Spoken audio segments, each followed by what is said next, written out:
Have you ever had someone that has been affected by substance abuse or addiction? Over 8 million people, or 21% of the population, are having problems with addiction. I could sit here and talk to you about how my aunt has had problems with addiction since the age of 13, or my uncle had 1/3 of his lung removed last week due to his addiction with smoking. But I'm not going to talk to you about that because addiction affects everyone differently. Addiction is like a house.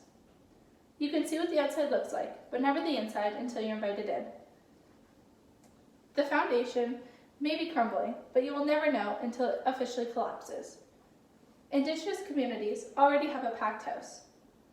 They've gone through many traumatic events that have piled up and lasted through generations. Since 2007, there has been a shift in focus from adults to teens within Indigenous communities.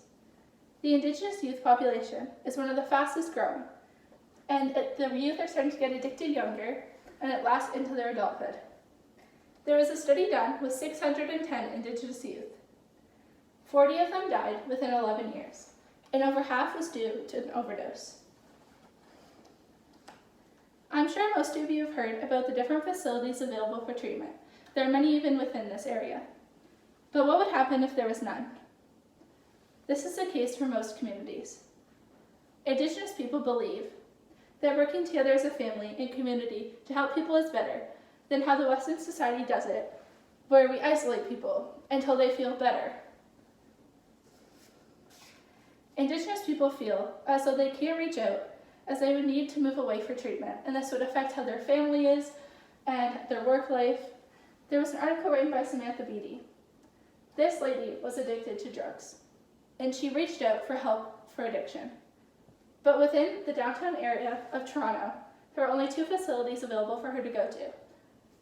If there are only 2 available within Toronto, how do you expect there to be some within all the isolated Indigenous communities throughout Canada? The answer is there isn't, and it pushes them away even farther.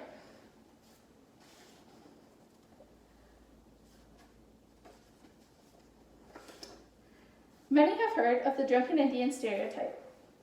Indigenous people have had to deal with this for a long time. It has limited them in the past to buying a house or even to get a job. That stereotype has basically been put to rest, but some incidents still occur. An example is this protest. There was a lady that just so happened to be Indigenous and was drunk. She showed up on a resident's doorstep, and the resident thought that because it was an Indigenous protest, that it should be shut down because all of them just so happened to be drunk. And she thought that they were, but they weren't. We are taught about stereotypes to be aware, but some still use them in a negative way. Mostly all Canadians are aware of residential schools. We are taught about them in school and everything like that. This is when children are taken away and forced to learn about the European way of life. They experience physical, sexual, and psychological abuse daily, which led them to trauma that stayed with them through adulthood. They are often isolated with no parental role, and they are often put up a barrier that has never been fully taken down. They relied on alcohol and addiction as an escape from the past, which they never could cope with. Some of their parents used it also from what they had to cope with, and so they saw their parents and also used it. This was also the line between forgetting and remembering.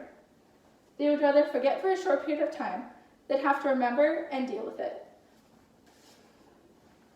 Alcohol and addiction are always going to be around us.